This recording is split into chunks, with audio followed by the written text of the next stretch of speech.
Good evening, ladies and gentlemen. Welcome to the Worcester Township Board of Supervisors reorganization meeting for January 3rd, 2023. Would you please join me in saying the Pledge of Allegiance?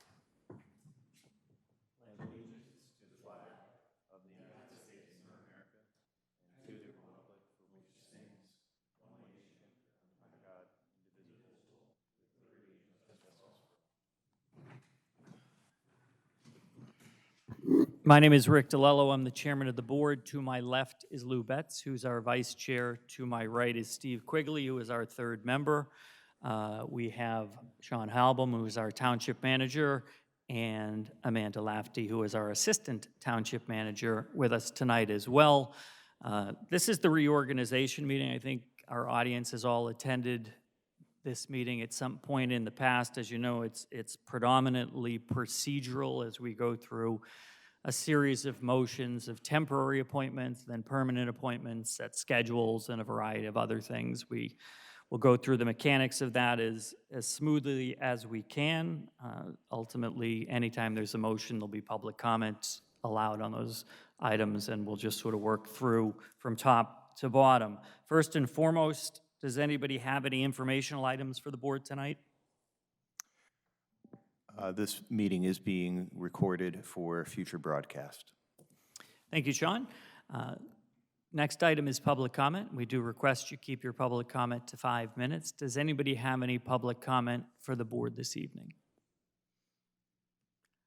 Seeing none, we will move on and start with our official action items. The first official action item is we need to appoint a temporary chair. Does somebody wish to make a motion to appoint a temporary chair?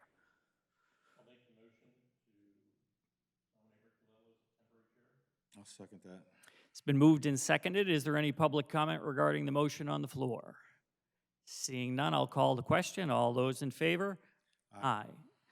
Next item is to appoint a temporary secretary. Does anybody wish to make a motion to appoint a temporary secretary?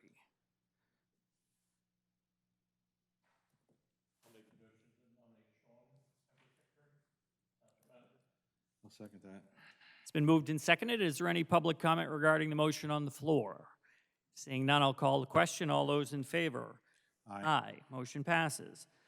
Next item is to appoint a permanent chair for the Board of Supervisors for 2023. Does anybody wish to make a motion? I'll make a motion for Rick DeLello to be the chair of the Board of Supervisors 2023. I'll second that. It's been moved and seconded. Is there any public comment regarding the motion on the floor? Seeing none, I'll call the question. All those in favor? Aye. Motion passes. Next up, we have a motion for the vice chair for the Board of Supervisors for the 2023 calendar year. Does anybody wish to make a motion? I'll make a motion that Lou Betts be the vice chair of the Board of Supervisors for 2023. And I will second that. It's been moved and seconded. Is there any public comment regarding the motion on the floor? Seeing none, I'll call the question. All those in favor? Aye. Motion passes. Next up, we have what we call official appointments, and you guys should have this in your packet. It's a list of from A, which starts at the township manager and works down to, I believe it's double B, ultimately, and those would be a series of official appointments that we need to make each year. First and foremost, does anybody wish to make a motion for the appointment of the slate of official appointments? I'll make a motion that we do the official appointments A through double B.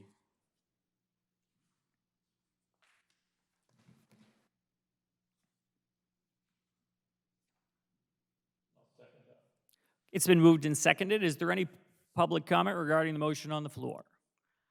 Seeing none, I'll call the question. All those in favor? Aye. Motion passes. Next up, we have volunteer appointments in what we call standing positions.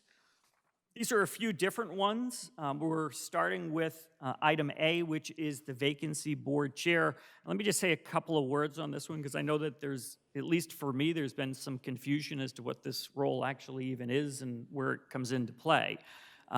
Invariably, the vacancy chair serves a one-year term, and each year somebody is reappointed into that role. And ultimately, if you have a scenario with the Board of Supervisors where either through the passing of a supervisor, or in the case where we had a few years ago where somebody resigned, the board has 30 days to appoint a replacement, the remaining 2 members of the board. If those 2 individuals cannot agree on a candidate, and they're, for whatever reason, cannot come to an appointment, then the vacancy chair becomes involved to help choose a replacement. The vacancy chair is not appointed to the board directly. I had actually thought the role that that individual served to sort of fill the 3rd seat, and that's not the case. But ultimately, that would be the one scenario where the vacancy chair would become involved, would be if the 2 remaining supervisors could not come to agreement on the 3rd. So just clarification on that. Presently, Jim Ollick serves in that role and ultimately does wish to be reappointed if we are interested in reappointing him. Does anybody wish to either make a motion to reappoint Jim or to recommend somebody else for that role?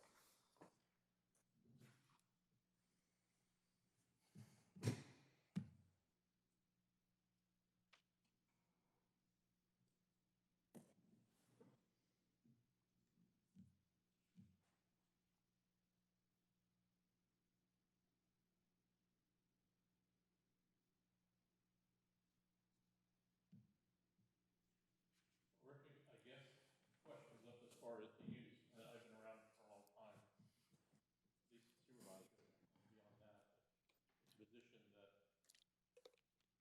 hasn't been used. I mean, it's, as you said, Correct. if the 2 supervisors can't agree, then you go to a 3rd party and they have a vote on it. So it's not something that is used a whole lot. To the best of my knowledge, it's actually never come into play. But I know I misunderstood sort of how it came into play a couple of years ago, for sure. It did? It did come into play? No, it did not. Did not come into It did not, but I misunderstood how it would come into play a couple of years ago. I thought the 3rd person that individual got appointed as a temporary sort of, and that isn't the case. Essentially become an arbitrator for the. Right, if the 2 can't agree, and the scenario in your case, we agreed on you, so that it didn't come into play at all, but it would have if Steve had said, I want person X and I want person Y, and we just couldn't agree on that, that's all.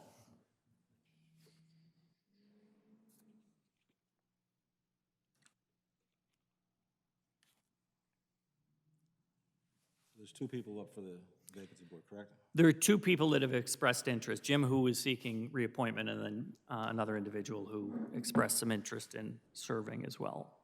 And I'll sort of defer to you guys. I don't feel super strongly one way or another on either individual. And as I said, the role really, I would not envision it coming into play, but it is a position we need to fill. Well, you know, I guess we have 10 positions that we appoint between the planning commission and, I don't really beating this thing, but there's only 10 appointments between the planning commission and zoning hearing board. And I guess we have 2 people. Jim's not appointed to anything. The other applicant we have is appointed to the board, and I guess from the ease of not a conspiracy or padding the books, we have 10,000 voters roughly in the township. We have 10 positions, and if we can't find other people to be involved, where we have to double up on Right. people's jobs, shame on us. So.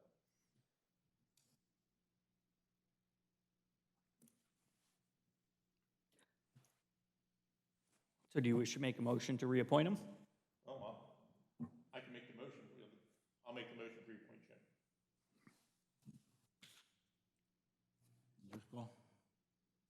And I will second that. It's been moved and seconded. Is there any public comment regarding the motion that's on the floor? Seeing none, I'll call the question. All those in favor? Aye. Motion passes. Next item up is the zoning hearing board, which is another one of our volunteer board positions. Cesar Gambone, his term expired on 12/31/2022. He does desire to serve another term. Cesar has served on our board for a while. Certainly has done a good job from my perspective, but I'll again defer to both of you if you would either like to make a motion to reappoint Caesar, or if you wish to present somebody else for consideration. I'll make a motion to accept Cesar Gambone for another term. It's been moved and seconded. Is there any public comment regarding the motion on the floor? Seeing none, I'll call the question. All those in favor? Aye. Aye. Motion passes. Next up, we have the Planning Commission. We actually have 2 seats that are open, or that are, the terms expired on 2022. First, we have Lee Koch, and we have Mike Holzenbach. Lee has requested to serve another term. Mike has requested not to serve another term. So maybe we'll start with Lee first. I certainly have no qualms with reappointing Lee to another term, if either of you would like to make a motion in that regard. I'll make a motion that we approve, reinstate Lee Koch, I think his name is. Koch is actually, Koch, okay. is- And Michael Hulsenbach is not seeking, so we're going to start one at a time. Just take care of Lee. If you're Lee making a Koch. motion Koch, I guess. to reappoint Lee. I'll approve Okay, that, or make a motion to appoint. got it. Got it. It's been moved and seconded. Is there any public comment regarding the motion that's on the floor? Seeing none, I'll call the question. All those in favor? Aye. Aye. Motion passes. And as you said, Lou, the next individual, Michael, is not. Mike is desiring not to be reappointed. There's, I think, an obvious candidate in Jennifer Taylor, who serves as an alternate presently on our Planning Commission. So if anybody would like to make a motion to appoint Jennifer to the Planning Commission in a full role, certainly that would be fine, or if somebody desires to put somebody else's name up for consideration. I'll make a motion to accept or appoint Jennifer Taylor on planning. It's been moved and seconded. Is there any public comment regarding the motion that's on the floor? Seeing none, I'll call the question. All those in favor? Aye. Aye. Motion passes. That takes care of all the volunteer appointments. Next up, we have the holiday and meeting schedule, and this is really, it bundles a few different items, and then I know, Lou, you've got a couple of things that you want to bring up on this. Just one, and I'm just seeing how the other 2 board members feel of the meetings, the business meetings starting at 7 instead of 7:30. I know there's other townships that do that at 7 o'clock. The work session would still start at 6:30. I don't think they really run over. If they did, we would just run into the next, but I think 7 o'clock would be acceptable. I'm asking either member. Steve, I'll start with you. Do you have any thoughts on meeting times, start and end, in terms of, I think we've done a good job in sort of doing the work session into the business meeting in general, but do you have any particular concerns with making a time adjustment on? No, it seems we don't have a lot of stuff for the work session usually, and sometimes it seems there's a half-hour wasted there or it just drags on. So I have no problem if you guys want to readjust the starting time, but so far it's been worked out fairly well for us. So, you know, in years past we had it in the morning and it was big issues over having the morning time. We tried to do it, more people would come to the meetings, and the morning meetings weren't very well attended, so you think by having them at night, the work sessions, it's worked out well, so I'm good. So if we made an adjustment to 7 o'clock on that, you'd be all right with that sort of an adjustment? yeah. Okay. So the only question, Lou, is then in terms of the work session, whether 6:30 gives us adequate time to actually conduct a meeting and then roll into that, or sort of if we just didn't. There are occasionally times, but it's maybe once or twice a year where we have something that's going to run closer to the hour being used, I guess.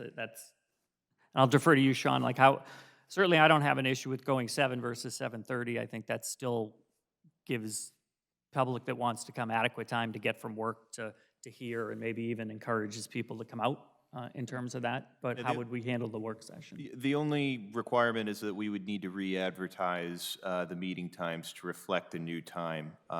One thing we can do if we're not anticipating a lot of working group meetings at all, and we envision a lot of them being canceled, is just advertise as we go and update them when we do have those working groups to start at 7 or just keep it at 6:30 if we feel there's enough to warrant a whole 1-hour meeting. But we can also just re-advertise the entire meeting year notice as well to announce that all will be held at 7 p.m. Either will do. So would you say, so if we had a work session, you're saying we could start the work session at 7 and then just roll into the business meeting? As long as we advertise it. But I'd say, looking back last year, probably half or more of the work group sessions were canceled. So if we don't want to run another newspaper ad for several $100s for meetings that we're going to cancel anyway, what we could do is just, when we have those working group meetings, if we need to move them up to 7 because there's not enough on the agenda, then we could just update that single meeting advertisement at that time for less money. But again, it's not a large sum of money if we just want to re-advertise the year. Okay. I certainly am fine with us making that adjustment, so I guess we would just, when we're making the motion, we're also accepting all the meeting times and schedule, but we're adjusting the time schedule, I guess is. Okay, then, yeah, if we're adjusting the time here as a matter of practice, then we'll just re-advertise it with the newspaper. That's simple enough. I'm certainly fine with doing the business meeting at 7 o'clock.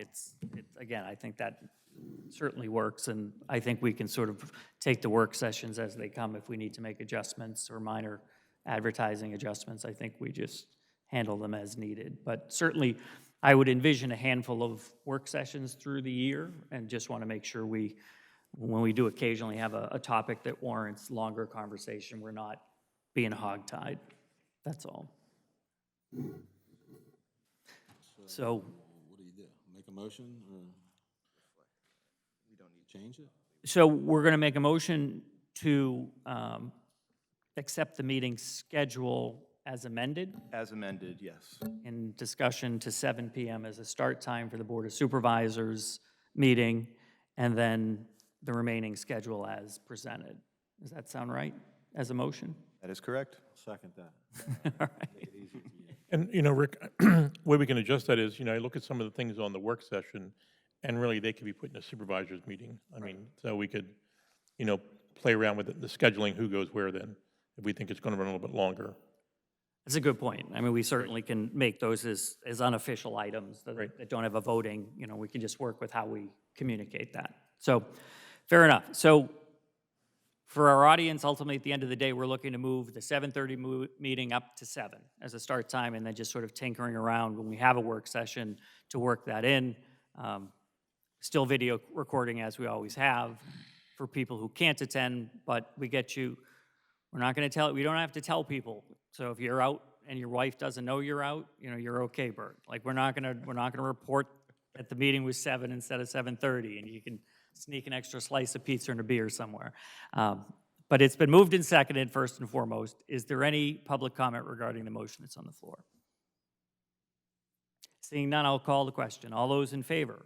Aye. Aye. Motion passes. Thank you, gentlemen. Next up, we have what we call other establishments. And this is a motion. Sean, do you want to just touch on this just real quickly? It's a series of motions about depositories, the treasurer, assistant treasurer, bond amounts, and those sorts of things. And maybe just, at 100 feet, kind of what we bundle in here so folks understand. Sure. So at the reorg meeting every year, we are required to disclose our banks and, announce where the township's funds are being held, among other things. Bond certain staff, our treasurer, assistant treasurer, and myself, the township manager, set a vehicle reimbursement rate, which is typically always the IRS rate. That's gone up to 65.5 cents per mile as of recently. That's up 3 cents from last year. And then finally, the facility and fields rentals for our various youth and sports organizations. Thank you, Sean. Does somebody wish to make a motion then to approve all of those items? So I'll make a motion to approve H, other establishments, a motion for the Township Depositories Treasurer, Assistant Treasury bond amounts, vehicle reimbursement rate, and the newspaper of record. Just a question, where's the amount decided on for the bonding issues? Is that something that's put out by the state? Let's see, this is mentioned in the body, or I'm sorry, was your question, how is the amount The decided? treasurer bond, it's required 9 million for the treasurer and 4.5 million for the assistant treasurer. How do you come up with those numbers? Typically, that's something that the township auditors opine on when they review the township budget and, just determine what the exposure is for those individuals if there were to be some sort of, either fraud or, error that, needed where the township needed to access that bond. So if the supervisors wanted those reviewed, that would just be something we would ask the auditor to, specifically opine on at the next audit. Is it based on your assets or Typically, a yeah. smaller township, Perkiomen Township, would they come in with a $2 or $3 million requirement? They would likely have typically less, yeah. And if our savings were to go up significantly, then those bonds would go up, incrementally as well. Just a question, do you know where the township where you were before, what their bonding was? For the manager, it was larger than it is here. Typically, a manager is going to have somewhere in the $500,000 to $1 million bond area, and that's something that we can certainly update. I was a little surprised when I got here that my bond was as low as it is, but again, the treasurer is really the person with the, real exposure liability-wise. Okay, thank you. So it's definitely something we can bring up for the auditor, Sean. I think from past years, and I'm going a little bit from memory, is typically the way our structure is, the township manager doesn't have any signing role in any of the checks, which was sort of the bigger element there, is that while there's influence that could take place, ultimately, the other pieces, whether it be the treasurer or in this case, the assistant treasurer, were the ones that would be signing in conjunction with the board of supervisor, a board member signing on the checks. I think that was the case, but certainly that's a good question for our auditor. No, that's a great point, and I should add that when you apply for bond, those sorts of checks and balances are the questions that are asked on it. So that's almost certainly why it's slower, yeah.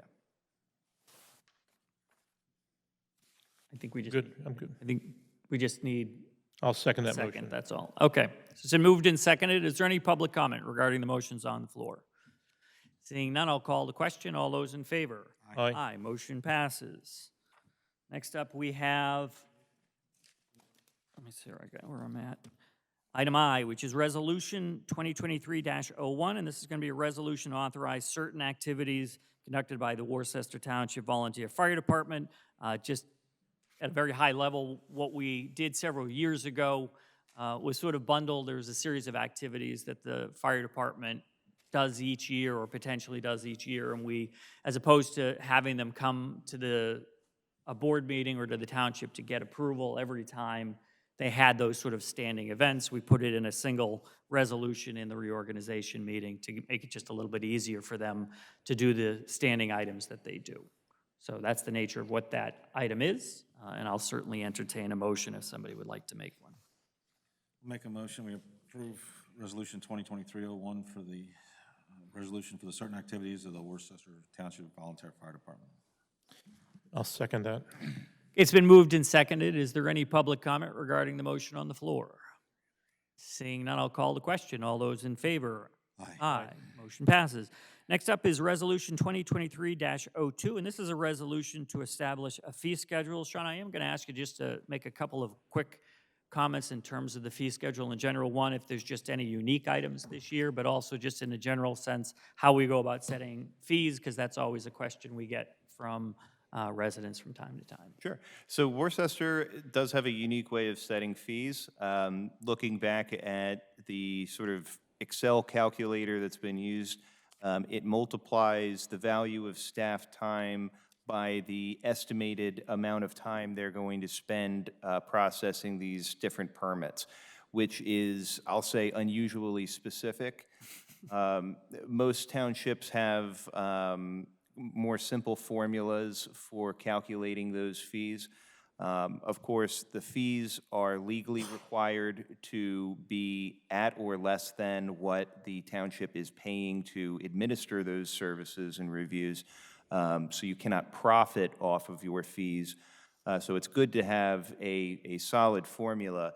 However, because of the amount of staff changes and salary changes that come along with those, I'm not certain that this formula is perhaps the most is perhaps the best approach. So we're going to use this year to review that. We have amended the fee schedule slightly for rounding purposes so that some of these fees make a little bit more sense in terms of calculating, which is easier for both the applicant and the township. But the fees are reflected in here. No major changes, again, outside of those rounding errors from last year. Thank you, Sean. Does anybody wish to make a motion regarding Resolution 2023-02? I'll make a motion to approve Resolution 2023-02, establish a fee schedule. Second the motion. It's been moved and seconded. Is there any public comment regarding a motion on the floor? Seeing none, I'll call the question. All those in favor? Aye. Aye, the motion passes. Next up, we have Resolution 2023-03, which is a resolution to appoint the township auditor. And we are seeking to appoint B. Bergvall and Company, who has been our auditor the last several years, for another year.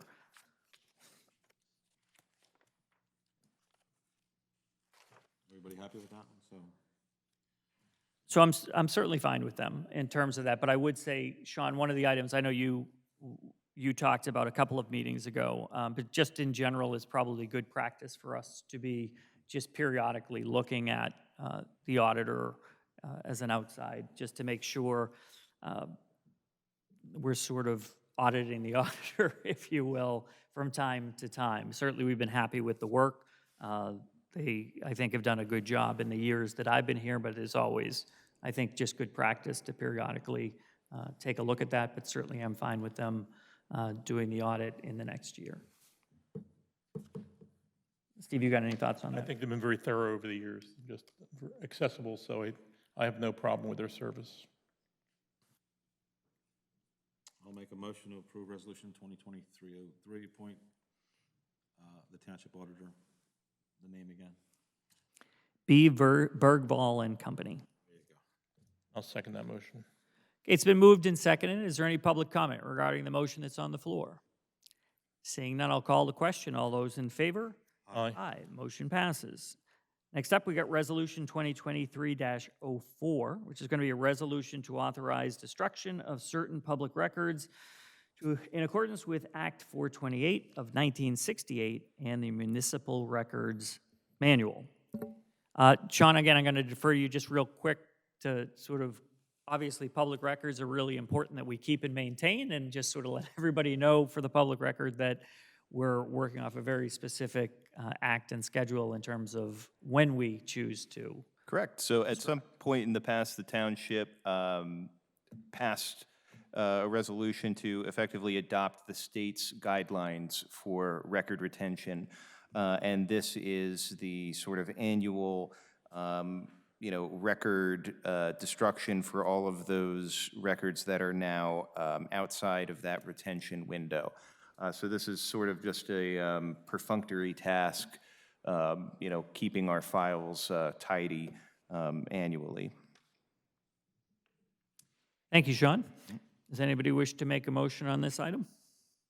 I'll make a motion we approve Resolution 2023-04 to authorize destruction of certain public records in accordance with Act 428 of 1968 Municipal Records Manual. I'll second that resolution. It's been moved and seconded. Is there any public comment regarding the motion that's on the floor? Seeing none, I'll call the question. All those in favor? Aye. Motion passes. Next up, we have Resolution 2023-05, and this is a resolution to establish emergency service response areas. And again, this is a standing resolution. We have multiple emergency response relationships for certain parts of the township, and this is sort of carving out who they are and sort of what areas they cover. And folks, in your packet, you sort of have, it's not color-coded, I think, in the actual packet, but it is up, it was up on the screen when we had, but ultimately, we have 3 or 4 different emergency response areas, facilities that cover certain parts of the township. So when we have an emergency response situation, this is, sort of dictates what the fire company does and then what the emergency response areas are. So you guys do have a copy in the packet, but it's not necessarily color-coded perfectly on black and white. The website has the colored Okay. version on it, if anybody wants to look. Mr. Chairman, with the acquisition of the company out of Quakertown, I believe, acquiring the local company, is there any changes to the service, Sean? There are none. Has this company been acquiring other smaller ambulance services? I'm not certain. I know that there's been some acquisitions in the, like Harleysville, I think like the Indian Valley area. Has had some. Souderton recently merged with Lansdale. We got a notification. I'm not aware of any of the companies that serve, the EMS companies, that is, that serve Worcester, who are exploring acquisitions or mergers or anything like that, Okay. at least presently. Okay, thank you. See, that's a good question. I know that I know that Sean asked the question of them, and they sort of tell you nothing will change, but I think it's always fair to say when it actually happens, it's worth keeping an eye on, ultimately. There's sort of the good news is we actually have multiple services, and I know they're all would welcome an opportunity for more coverage if, this change in any way wasn't as perfect as they maybe indicated it would be. And there is good communication amongst the ambulance services. I'm not sure how many ambulances they have, but if they're happen to be down in Philadelphia delivering a patient, I guess they trade off and they interact with each other and, hey, we can't make this call. You can take care of it for us.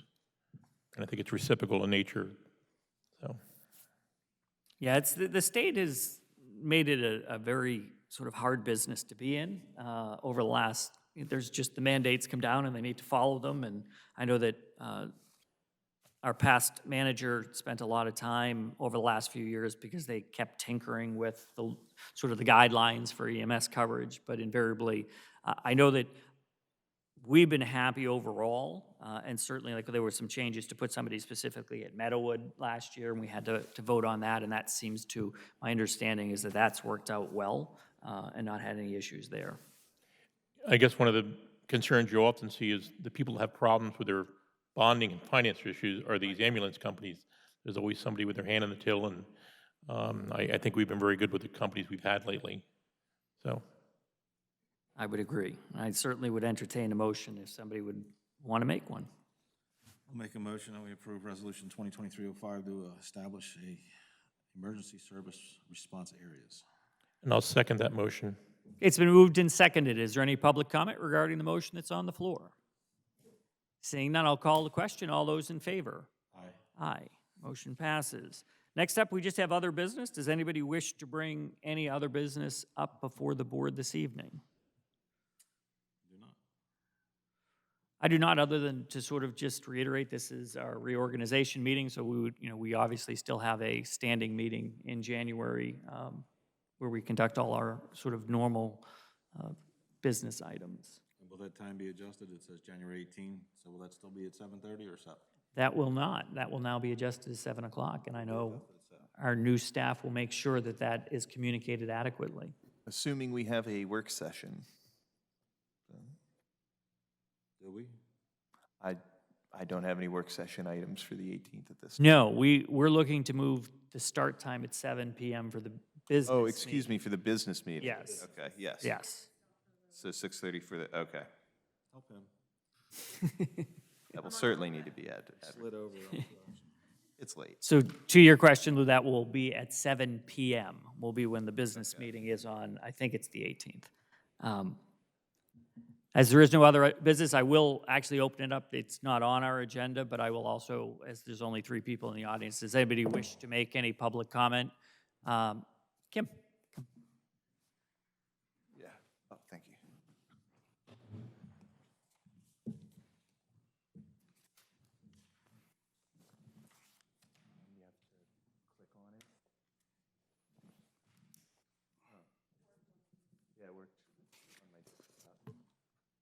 Jim David, 1704 Berks Road.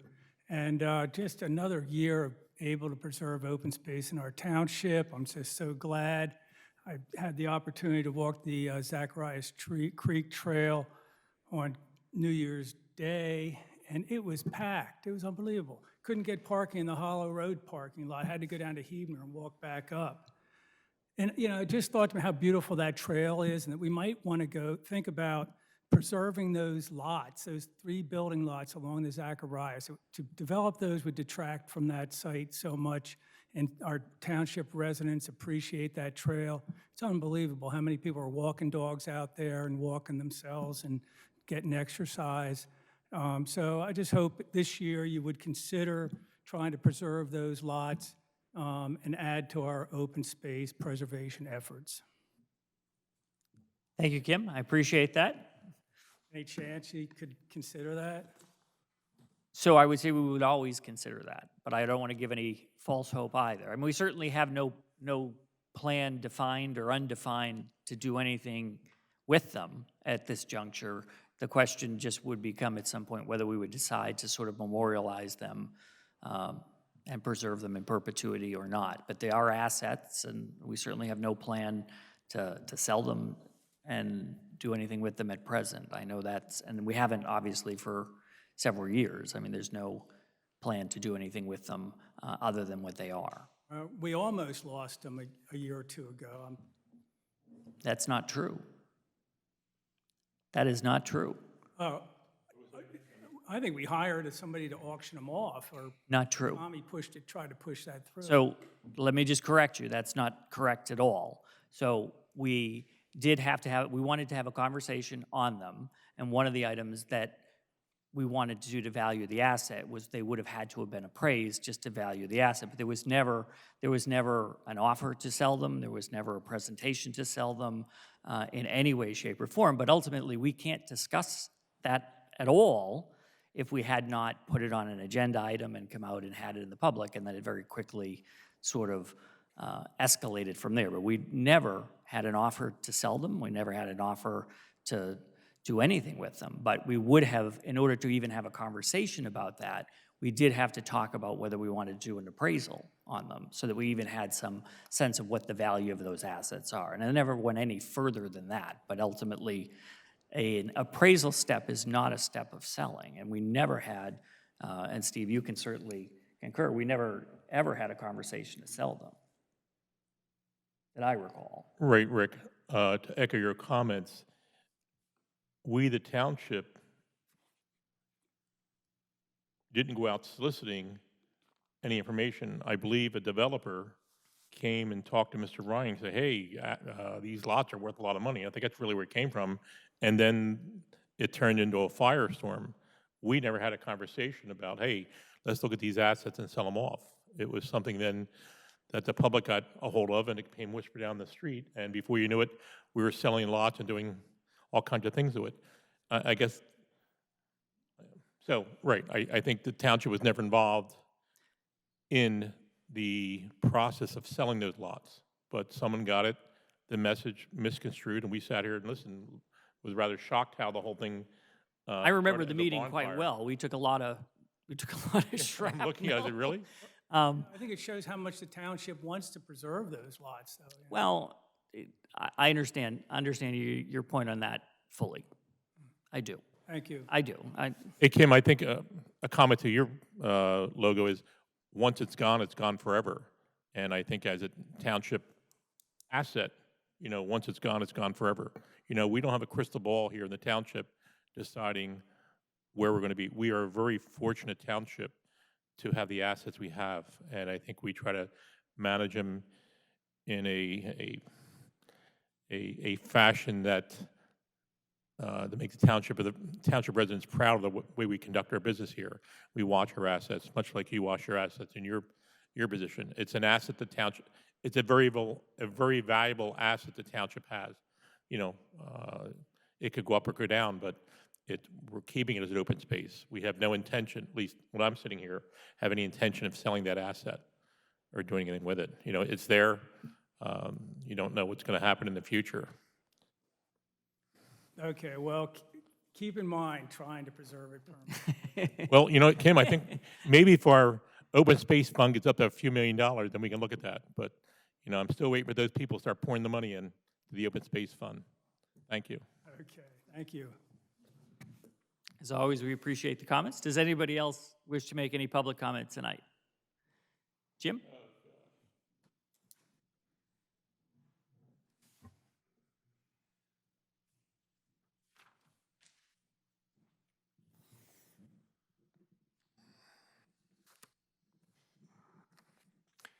Jim Malik, Worcester.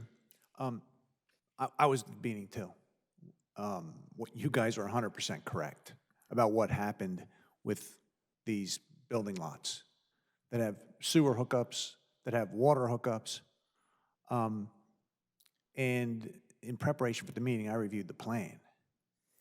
Even if you were, you know, I guess what I heard from Mr. David was, you know, let's just say for whatever reason those lots were sold, it wouldn't have any impact on the Zacharias Creek Trail because surrounding that trail is, I think, 8 acres of preserved open space all along the trail.